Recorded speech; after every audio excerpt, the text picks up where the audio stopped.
Greetings everyone, if you're looking for a tanky build on your Druid, this Werebear shapeshifter will clearly do the job. You'll have very nice resistances, good AoE damage and will fit the offtank role.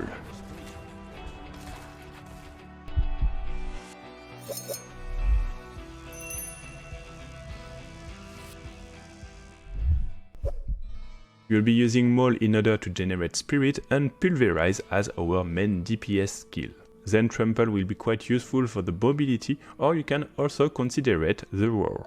For the defensive spells you'll want the Earthen Bulwark and the Raven in order to apply vulnerable to enemies. For the gear you need Will in order to boost your skill damage, and later if you are more DPS you'll want to get Dexterity in order to increase your chance to crit.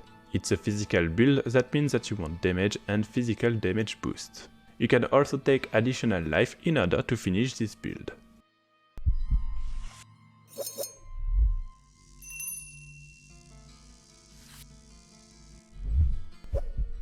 So you'll start with Maul, the fact that it grants you Fortify and this one to increase the range. Then you have Pulverize, our main DPS spell, and Overpower it, and this one to reduce damage from enemies. You'll take then the Bulwark, the fact that it grants you Unstoppable, and this one to gain Fortify. A bit later you'll have our Summon spell, so Raven, this one will increase the chance to crit, and this one make enemies vulnerable. Then you have two choices. The first one you'll get Trample in order to gain mobility, this one increase damage and this one to gain Fortify. The other choice is to get the Roar, and if you take this one you'll want the Fortify here and the healing. For the ultimate we'll want the Grizzly Rage, and this one will make you unstoppable with this one granting you Fortify. For the K passive you'll want this one, it will very well combine with our build, giving you life and additional damage. You have some very good passives that you should take with the build. This one will increase chance to crit on close enemy, and this one give you damage reduction when you are in Werebear, after you have some resistances here and here. A bit below, if you're playing the Roar, you can also consider this one, which will increase your healing. Also, if you play in party, it can be interesting. Lastly, you have all these passives which are interesting for Fortify. The first one will increase the amount, then you have Fortify getting CC and Fortify getting hit. Lastly, this one will reduce CC effects, especially when you have Fortify more than 50% of your life. You can have 27% of CC reduction, so it will be very interesting to take this one.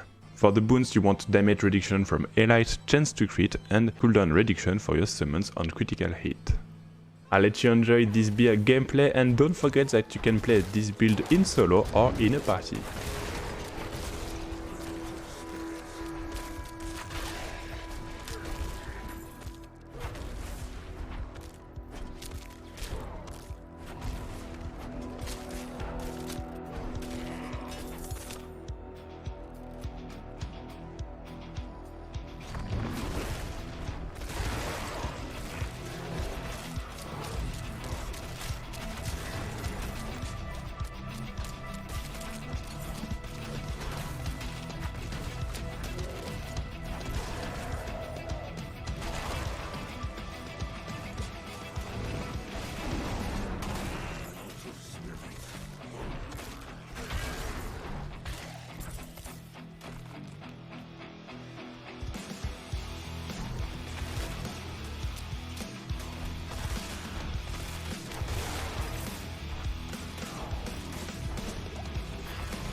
Thanks for watching this video. Don't forget that you have the detailed article on the link below the video, and if you have any questions, feel free to put in the comments.